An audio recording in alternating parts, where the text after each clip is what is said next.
আসসালামু আলাইকুম, আশা করি সকলে ভালো আছেন।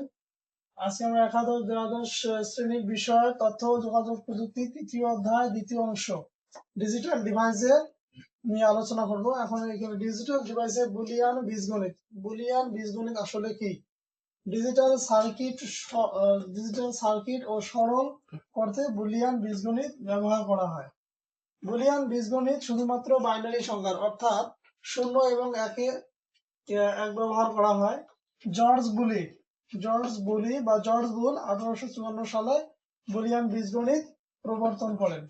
বুলিয়ান বীজগণিতের সার্কিটের বিদ্যুতে উপস্থিত এবং অনুপস্থিত বোঝাবার জন্য 0 এবং 1 ব্যবহার করা হয়।